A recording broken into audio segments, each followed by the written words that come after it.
transition, lui, crypto-immo. Donc c'est développer un patrimoine sur long terme en crypto, puis utiliser les bénéfices qu'on fait de notre investissement pour en dégager des apports qui peuvent permettre de lever des dettes en banque pour l'immobilier. J'adorais ce concept, tu vois, d'acheter, de louer, les locataires remboursent ton crédit. Ça paraît tellement simple, mais ça l'est. Vraiment prendre un papier, un stylo, j'aime pas, Ouais. et trancher et avancer là-dessus, quoi. Ouais. L'accompagnement, l'offre qu'on a aujourd'hui, c'est le plan pour des millions. L'application, c'est le plan pour des milliards. Les personnes à qui on en a parlé, très honnêtement, et à qui on a exposé ce sujet, beaucoup ont vu beaucoup de potentiel, et je leur dis je sais. Il y a aussi, je vois du coup une part d'immobilier grâce au réseau. J'imagine vous accompagner aussi potentiellement pour Cash Out ou pour d'autres projets derrière. Ces autres projets derrière, justement, qu'est-ce qu'on fait après qu'on ait fait des sous en crypto, messieurs Smart Investment? Dites-nous tout. Est-ce que vous avez des petites idées, des préférences? Partagez-nous tout ça. Ouais, alors déjà, juste, j'aimerais revenir sur un point, c'est qu'est-ce qu'on fait à côté de Smart Investment. C'est aussi qu'en 2024, quand on a commencé à créer la structure, etc., on a créé d'autres choses, comme par exemple le podcast. Le podcast Smart Talks, qui nous permettait aussi de pouvoir nous rapprocher de personnes avec un parcours très inspirant en lien avec l'investissement. Donc le podcast Smart Talks, c'est le podcast pour investisseurs. Tout simplement, toutes les personnes qui sont intéressées par l'investissement, de près ou de large, tout type d'investissement. Smart Talks, c'est le podcast de référence pour tous les investisseurs. Et donc, on a créé plusieurs activités en fait pour créer un bel écosystème. Un très bel écosystème qu'on a appelé, quand on était en 2021, on l'appelait l'Empire. C'est comme ça qu'on le voyait plus tard. On disait, putain, on va créer un empire, quoi. Et donc, l'écosystème se crée, podcast, l'entreprise les offre, la communauté, une application, on en reviendra peut-être après. Donc, tout se crée comme ça. Maintenant, la question, qu'est-ce qu'on fait concrètement après la crypto? Dans quelle mesure exactement cette question? Je fais une bêtise, là actuellement on est sur l'année 4 du cycle. Sur le papier, théoriquement, on se comprend. Ceci n'est pas un conseil d'investissement. Avec ça, justement, une fois qu'on fait des sous en crypto, est-ce que vous vous accompagnez, vous proposez des idées? Vous, qu'est-ce que vous faites justement après un cycle? Ce avec quoi vous êtes à l'aise? Est-ce que vous faites peut-être aussi d'autres investissements à côté? Ça peut intéresser. Partagez-nous un peu tout ça. Totalement, il y a tout à faire. De toute façon, tout marché financier ou tout type d'investissement, tu peux en faire, tu peux faire fructifier de l'argent, tu peux faire de l'argent, peu importe si c'est un marché baissier ou haussier. Typiquement, un exemple tout bête, en crypto-monnaie, tu peux faire fructifier un stablecoin qui est une monnaie, une crypto qui est indexée à une monnaie fiat fiduciaire, donc par exemple l'euro, le dollar, et la mettre dans une épargne. Bon, je ne vais pas dire le terme technique en crypto, ça sert à rien, mais c'est une épargne crypto en fait, où tu peux faire du 10 à 20% par an. Donc juste ça en fait, c'est une idée de ce que tu pourrais potentiellement faire dans un marché baissier. Maintenant, il y a plein d'idées. Et oui, par exemple, Kevin est assez bon pour ça, c'est la transition, lui, crypto-immo. Donc, c'est développer un patrimoine sur long terme en crypto, puis utiliser les bénéfices qu'on fait de notre investissement pour en dégager des apports qui peuvent permettre de lever des dettes en banque pour l'immobilier. Donc, il y a plein de transitions en fait, à faire, il y a plein d'opportunités, mais ça va dépendre de la personne, quoi. C'est-à-dire qu'il n'y a pas de solution miracle. Chaque personne est différente, chaque personne a des objectifs, a des envies, a des attirances différentes dans l'investissement ou dans des projets perso. Je sais qu'il y a beaucoup de nos clients qui utilisent aussi leurs bénéfices pour se faire plaisir, pour voyager, pour aussi monter des boîtes. Donc là, typiquement, on a un dernier beau, ça. Ça, qui est en train de monter son entreprise suite à justement devenir client chez nous. Donc il monte sa propre boîte, il a racheté une boîte en Haute-Savoie. Donc c'est génial, quoi. Chacun a ses envies en fait. Donc il n'y a pas vraiment de solution miracle, un seul chemin défini après la crypto, mais toutes les possibilités sont bonnes à prendre, quoi. C'est ça. Et toi personnellement, justement, avant de passer à Kevin, tu t'affectionnes quel type d'investissement à part la crypto justement? L'investissement crypto, particulièrement. Les deux pieds dedans. Non, les autres, très peu. Kevin en rigole beaucoup, mais de la bourse, j'ai tenté plusieurs fois. Ouais. Et à chaque fois que je le mettais, je pense que j'ai arrêté au bout d'une semaine ou un mois grand maximum quand je voyais que les rendements ne bougeaient pas trop. Et c'est vrai que quand tu es habitué à avoir une volatilité comme dans le marché crypto, bon, tu te dis, si je suis bon dans un type d'investissement, autant que j'y reste, quoi. Même si la diversification, c'est très bien. Mais tu peux diversifier dans un type d'investissement.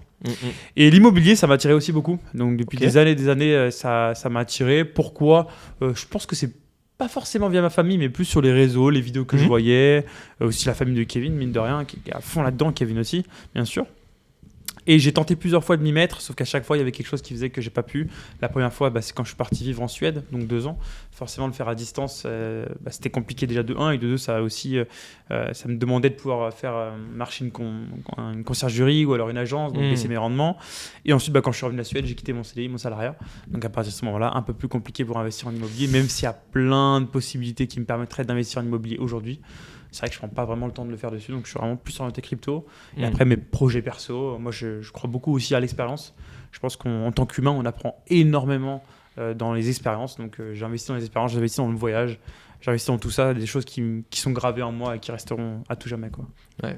Ça fait sens, hein. Ça fait sens. Je pense que tu apprécies peut-être aussi ta liberté, le fait de te dire justement, c'est la crypto, tu es assez souverain avec ce que tu fais, tu n'as pas besoin de demander à Pierre Paul Jacques pour déplacer tes fonds ou faire des achats. C'est peut-être ça aussi qui fait que tu apprécies rester en crypto ou autre, non? Pas du tout? Bien sûr, et puis aussi, je pense qu'on a beaucoup cette vision de l'empire. Tu vois, on n'a pas cette vision de l'infopreneuriat avec Kevin, loin de là. On s'éloigne de plus en plus de ça. Pas parce qu'on n'aime pas, parce qu'en fait, c'est nous, quoi. On n'a jamais voulu être juste infopreneur, on est entrepreneur. Quand on veut créer une boîte, même si c'est commencé par la passion, on veut créer cet empire. Et donc, on a énormément fait de concessions par rapport à ça. Donc, de un, investir dans la boîte, mais aussi ne pas se payer et laisser tout dans la boîte pendant des mois et des mois. Et parce qu'on a cette vision d'entreprise, on veut avoir un fonds de secours. Tu vois, au début, quand on a commencé la boîte, Kevin il a instauré ça dès le début. Il a dit, les gars, on va pas se payer pendant pas mal de temps. Le but, c'est de créer déjà un fonds nécessaire qui va permettre à la boîte de pouvoir tenir, peu importe le problème qui arrive. Donc, c'est toute cette vision-là où, en fait, oui, il y a de l'investissement, mais l'investissement surtout sur ce qui nous passionne le plus, notre bébé, c'est Smart Investment, c'est la boîte, quoi. C'est l'empire. C'est beau parce que certains pensent qu'ils se lancent et la semaine d'après, ils ont un virement magique de 150 000 € en trésorerie. C'est beau, tu fais bien de le dire et merci pour tout ton partage. Et toi, Kevin, du coup, sur la partie invest, du coup, sur la partie cash out, etc., qu'est-ce que tu fais aussi à part la crypto? Comment tu t'y prendrais si demain tu devais cash out après ce cycle? Parle-nous un peu de tout ça. Alors, moi, je parle à titre perso, hein, c'est pas un conseil d'investissement, c'est que personnel, c'est moi. Hein, comme il a dit Antoine très bien, il n'y a pas de bonne solution, il n'y a pas de règle magique, ça va correspondre à chaque personne. Chaque personne est différente. Moi, je rencontre des personnes qui me disent, moi, l'immobilier, je veux surtout pas. Ça me fait chier, je n'ai pas envie, c'est chiant, faire des visites, enfin, voilà, parce que c'est contraignant, hein, l'immobilier. Tu dis immobilier, ça paraît tellement beau, ouais. Le mot, tu as l'impression que tu as genre 40 immeubles, ça y est. Mais derrière, il y a un gros process, et je pense que c'est même l'investissement qui demande le plus de travail, hein, honnêtement, l'immobilier, parce que ne serait-ce que faire des visites, faire des recherches, trouver le bon bien, faut faire 40 000 visites avant, parce que tu ne trouves pas à partir de la première visite, hein. Ça serait trop beau, c'est une visite, c'est lui, j'achète. Et ça, c'est des heures. Ouais. Mais ça, les gens, ils l'oublient, parce que quand tu te lances dans ce process, c'était hypé différemment, parce que tu vas voir, tu rencontres, tu touches. Je pense qu'il y a un process qui est un peu différent, mais c'est beaucoup d'heures passées, hein. Beaucoup d'heures passées.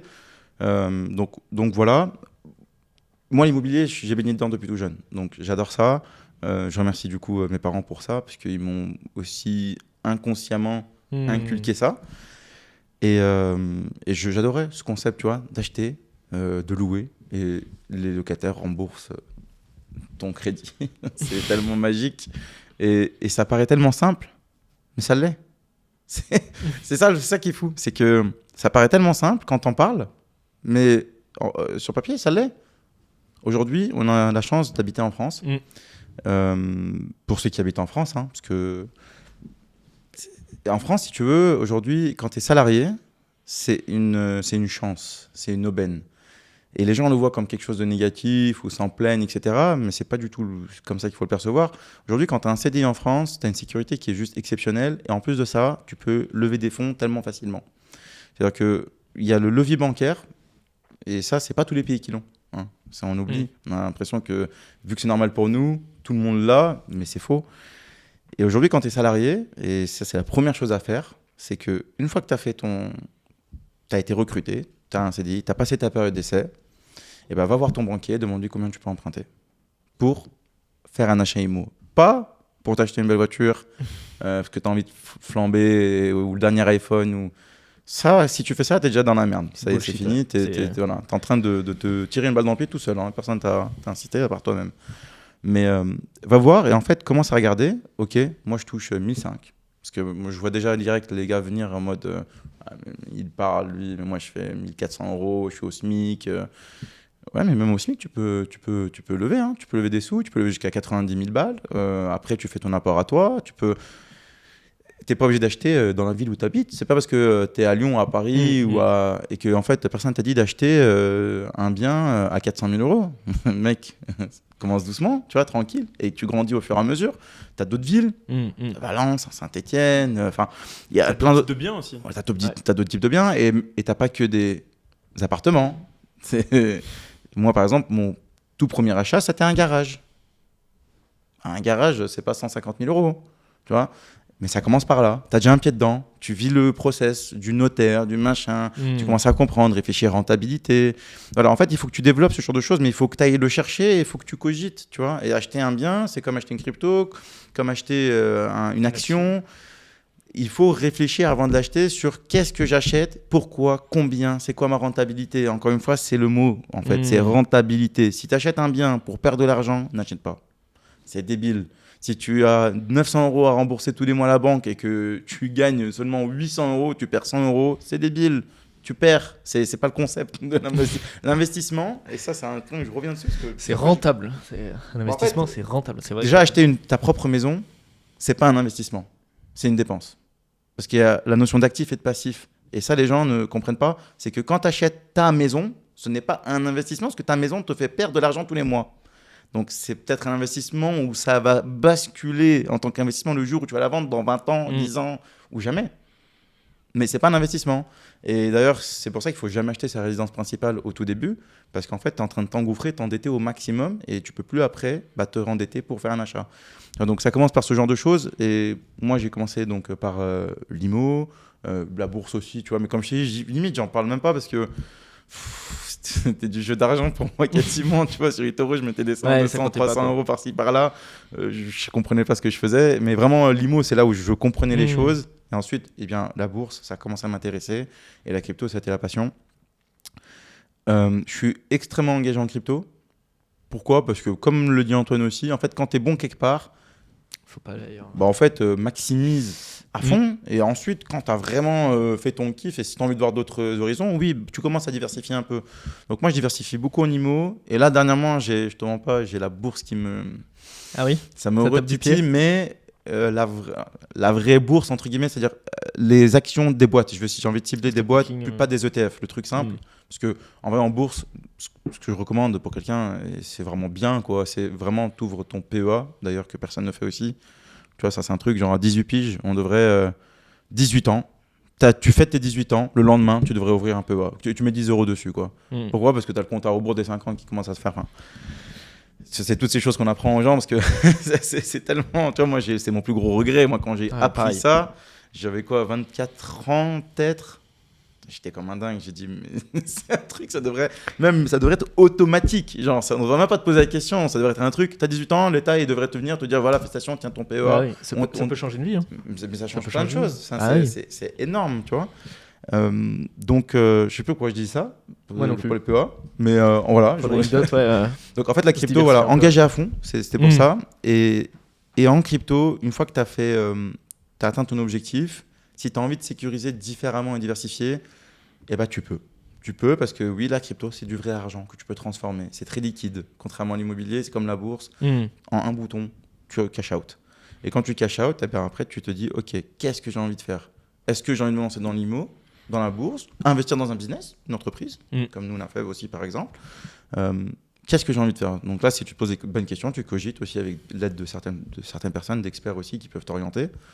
Et tu y vas, tout simplement. Et pareil, même process dans l'autre investissement.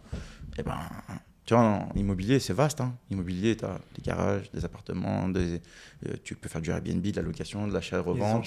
Les enchères. Des gros coups de ce que je vois passer. Ouais, mais tu vois, ça paraît dingue dit comme ça, mais tu vois, il faut s'y intéresser, il faut apprendre, il faut comprendre le process. Bourse, pareil, bourse, tu as ETF, tu as les actions. Émergent. En fait, t'as tellement de choses, tu vois, mais pareil, quand tu vas, faut juste se focus et dire, OK, qu'est-ce que je kiffe ? Et je vais apprendre, et pareil, tu vas trouver la bonne personne, te former, et tu diversifies ton capital.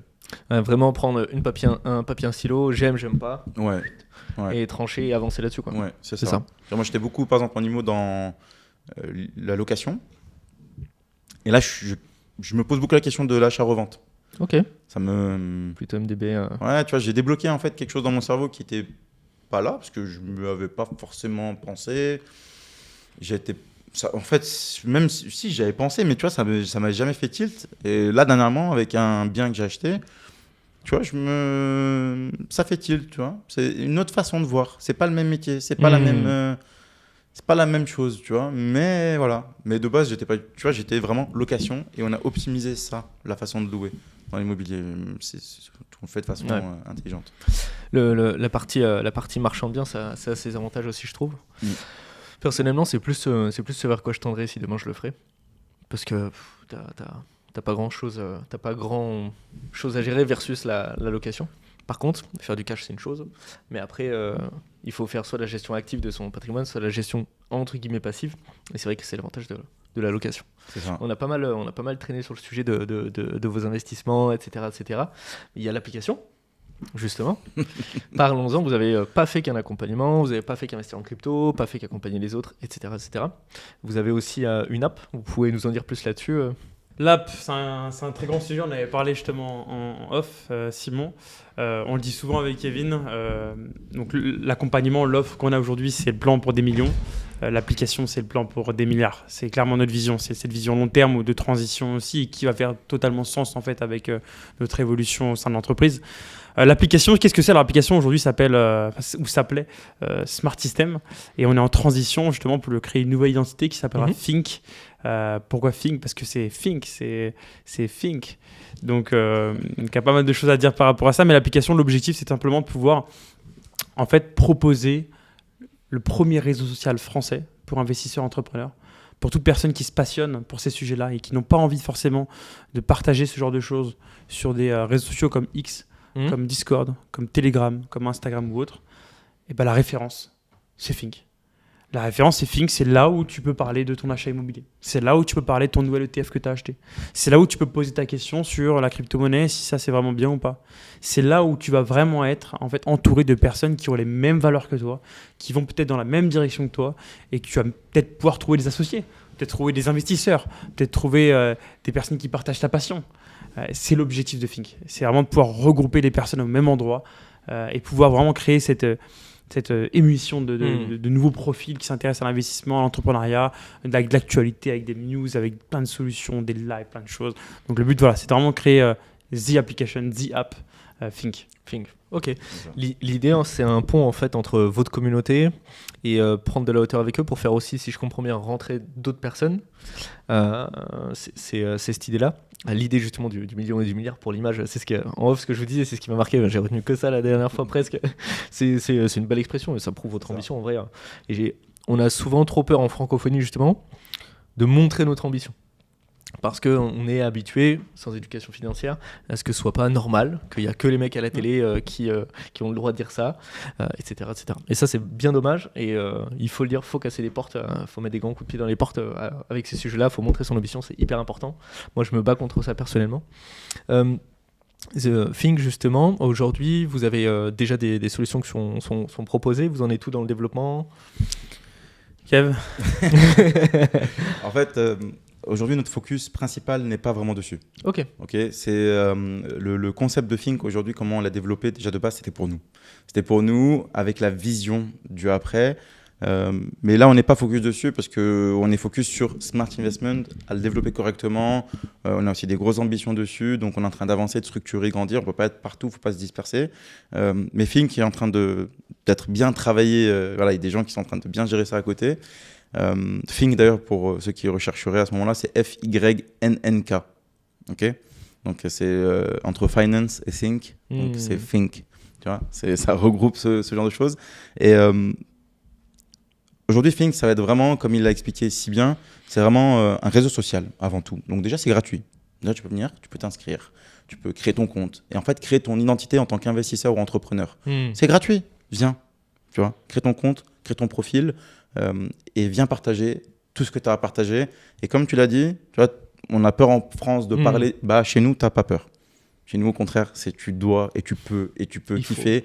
Et il n'y a pas de négativité. C'est vraiment, tu es entouré de personnes comme toi qui ont cette envie de comprendre. Ok, tu as réussi, tu as acheté un bien de 400 000. Mais t'as fait comment, tu vois, explique-moi, ou alors bravo, enfin incroyable, félicitations. Le but, c'est de se tirer vers le haut grâce à tout ça et d'être entouré des personnes qui nous ressemblent, où on peut s'exprimer correctement. Tu vois, moi par exemple, quand j'achète une crypto ou j'en vends, je la partage sur Think. Pourquoi ? Parce que Je peux. Et surtout qu'il y a des gens qui vont le voir, quand je vais acheter, ils vont me demander pourquoi, ils vont être là, ils vont kiffer, et je peux partager de l'information. Et en plus, on est entouré. Enfin, les gens qui viennent avec cet état d'esprit-là aussi, en général, ils viennent pas en mode comme sur Twitter ou X ou n'importe quel réseau social, en mode je vais faire.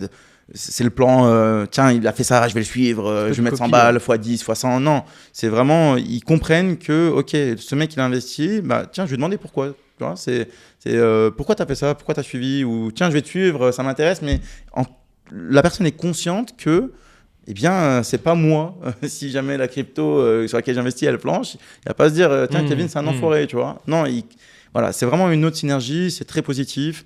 Les gens se tirent vers le haut et tu peux venir partager. Moi, par exemple, immobilier, je partage concrètement comment je loue, comment j'achète, mes différents process, mes problématiques aussi. Tu vois, même en tant qu'entrepreneur, aujourd'hui, quand tu es en train de développer ta boîte, ton podcast, forcément, tu as des problématiques. Là, tu peux venir en parler et peut-être que tu auras un autre mec en face qui, lui, il a déjà cette expérience-là, qui va venir te dire, mais tiens, je peux t'aider, t'accompagner sur ça, ou en quoi je peux t'apporter une solution, en quoi je peux t'aider, ou moi je suis passé par là aussi, je te comprends, courage. En fait, c'est du soutien que tu vas chercher sur différents aspects. Et pourquoi investisseur entrepreneur? Parce que c'est très corrélé. Très corrélé, vraiment. Tu vois, c'est très corrélé. Tu n'es pas forcément investisseur et entrepreneur. Tu peux être investisseur sans être entrepreneur, tu peux être entrepreneur sans être investisseur, mais c'est plus compliqué. Déjà, quand tu es entrepreneur, tu es un peu investisseur parce que tu investis dans ta boîte d'une manière ou d'une autre, tu investis sur toi, tes employés, tu investis sur du c'est déjà de l'investissement d'une manière ou d'une autre. Mais c'est vrai que tu peux être investisseur sans être entrepreneur aussi. Mais les deux sont très corrélés. Le mindset est quasiment le même en fait dans tous les cas.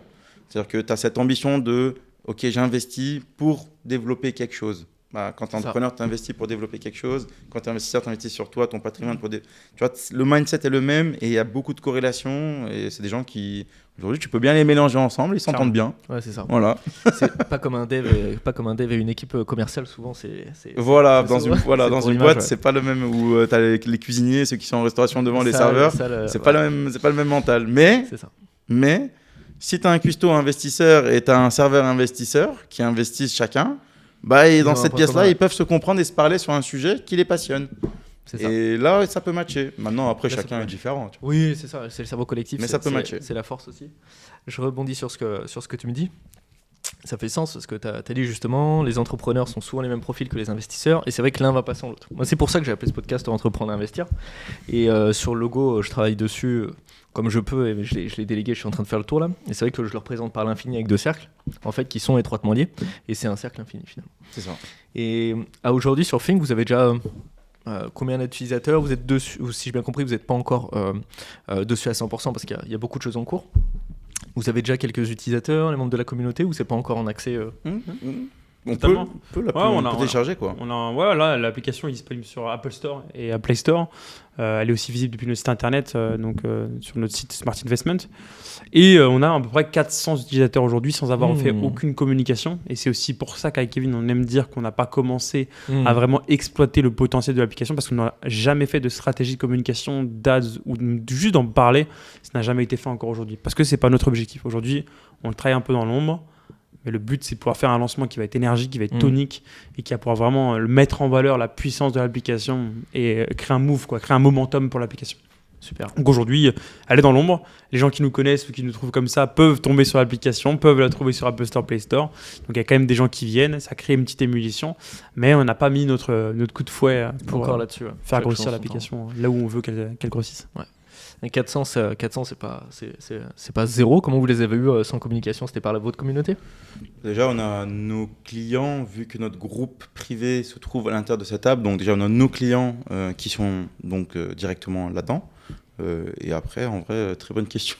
On en parle un petit peu. On a tous les jours des gens qui s'inscrivent. 3, 4, 5, comme ça, de temps en temps. Je ne sais pas trop d'où ça vient, honnêtement. Il y en a qui vont visiter le site, qui vont s'inscrire. Tu as des personnes, on en a parlé, des amis, des collègues qui sont intrigués, qui ont peut-être parlé à un de leurs potes aussi. Voilà, un peu de recommandations, quoi. Voilà, c'est ça. Mais franchement, sans forcer, quoi. Et, c'est beau. Ça veut dire que ça résout un problème, déjà. Les personnes à qui on en a parlé, très honnêtement, et à qui on a exposé ce sujet, beaucoup ont vu beaucoup de potentiel. Et je leur dis, je sais. C'est pour ça qu'on le fait, d'ailleurs, mais on le sait. Et Et il y a personne qui nous a dit c'est de la merde, tu vois, vraiment Mm. honnêtement, parce que moi quand je pose une question, moi j'aime bien que Tu veux une me réponse critiques. brutale, ouais. Voilà, moi je m'en Pas pour fous. t'assurer. Voilà, c'est pas pour m'assurer, j'ai pas besoin de ça, au contraire, j'ai besoin que tu me dises vraiment ce que t'en penses et est-ce que c'est une bonne idée ou pas, tu vois. On n'a jamais eu une personne qui nous a dit que c'était de la merde ou c'était pas bon ou quoi, au contraire. Et donc je pense que ça Il n'y a plus qu'à. y a plus qu'à. C'est intéressant. Il y a des gens même intéressant, qui voulaient c'est un bon investir, qui veulent déjà investir dans le Ah, projet. On a eu C'était des... exactement la question que j'allais faire après. Est-ce Ouais. qu'on- Pour l'instant, on prend personne. Pour l'instant, pour les Mais personnes. on est ouvert, on est à l'écoute. C'est bien, c'est smart parce que vous savez que ce qui donne envie d'acheter, c'est quand c'est pas à vendre. Ouais. Bah, c'est pas forcément. C'est même pas. pas une stratégie, Je joue ouais. même pas Ouais, sur ça. ouais. Je joue même pas sur ça. Pourquoi? Parce que bon, là, on revient. Là, c'est un autre concept. C'est, Mm. tu vois, Smart Investment, on a vraiment bootstrap. C'est-à-dire que il y a personne. Bon, on n'a pas fait de levée de fonds. On n'a pas fait de prêt. Ça nous appartient à 100%. Et moi, j'ai toujours voulu ça. Mm. Je suis pas contre les levées de fonds. Voilà. Je suis pas contre faire des prêts. Je suis pas contre tout ça. Mais tant qu'il n'y a pas cette nécessité et que tu peux avoir le plein pouvoir sur ce que tu fais, et bah garde-le et garde cette carte-là le jour où tu en as vraiment besoin ou que c'est nécessaire et qu'il y a vraiment... Parce que bon, lever des fonds, ok, tu peux lever des fonds. Maintenant, je fais un pitch et on va commencer à regarder, on lève des fonds. C'est génial, mais... Et après, enfin, tu vois, et puis lever des fonds, ça paraît trop beau. Tu sais, je vais lever 15 millions ou 2 millions. Mais on oublie aussi toutes les contraintes derrière. Parce que quand tu lèves des fonds, tu fais entrer des investisseurs Au qui bord ont de leur la- mot à dire, t'as des... Voilà, en fait, il y a du bon et du mauvais. C'est pas je lève des C'est pas fonds tout et beau, tout rose, ouais. voilà, c'est ça. Vous avez cette vision des choses dans le sens où purement argent et devoir rendre des comptes, ou vous avez une vision des choses quand même où vous justement voyez aussi la plus-value de faire entrer quelqu'un au capital qui a 10x d'expérience que vous sur ce sujet-là, développement de NAP autour de l'invest par exemple, pour l'apport, parce que c'est vrai qu'il n'y a pas qu'un apport financier, il y a aussi l'apport d'expertise, vous êtes ouvert à ça, ou même ça vous fait pas envie de Ils sont pas spécialement variés, de c'est bien. Ouais, tu m'étonnes. Dans une personne, Clairement. Ouais. c'est mieux. Tu vois, mais on On n'est pas ouvert à fermé en tout. fait, ouais, on n'est Voilà. pas fermé. Hmm.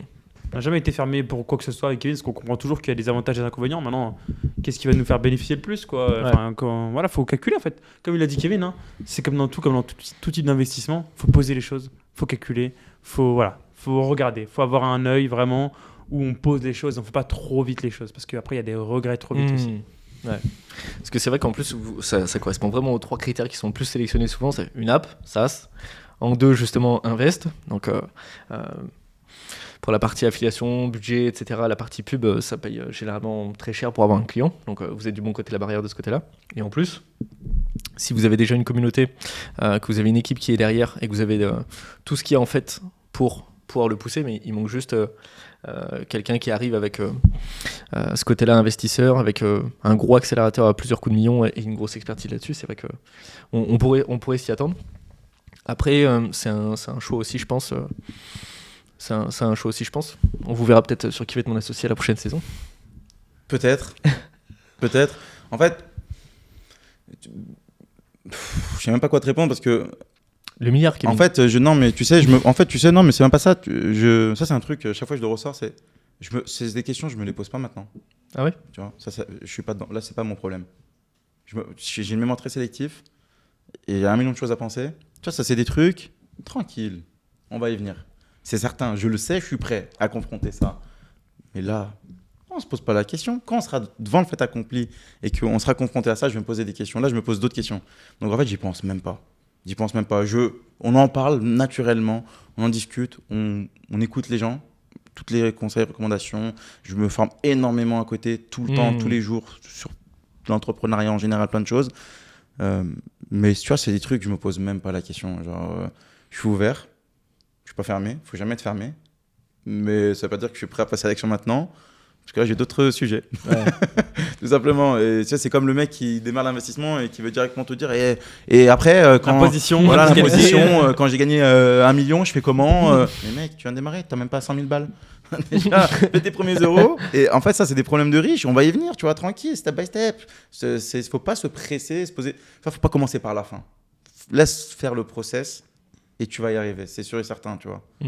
Ouais, clairement. Ça fait penser aussi à celui qui met 1 000 € en bitcoin et puis qui demande comment optimiser sa fiscalité, quoi. Voilà. Ça, c'est. Tu vois Ouais. Enfin, ou qui se voit déjà en train d'acheter, enfin, qui se voit avec 1 000 €, il a déjà fait 500 000 et qui se dit, ok, quelle maison, mais mec, comment je sors mon argent? C'est bien de se poser des questions, mais tranquille, Il tu y a vois. le temps, ouais. Tranquille, tu vois. Il y a d'autres choses, il y a d'autres priorités, il y a d'autres questions à se poser plus importantes dans l'immédiat, tu vois. Donc, step by step. Step by step. Super. C'était un super mot de la fin. Et j'ai bien apprécié. On a pu parler aussi d'ambition, de ce que vous avez fait, le message que vous véhiculez, pourquoi il faut s'intéresser à l'investissement, finalement. J'ai beaucoup apprécié. Je ne sais pas si vous avez aimé. Merci, c'était C'est vraiment parfait, top. Voilà, génial. C'est super. Bon. Si vous avez aimé l'épisode, n'hésitez pas à vous abonner, mettez un like et commentez. Je mettrai en description justement leur travail et je vous invite vivement à aller y regarder. Ils font du beau boulot. Donc voilà. À bientôt.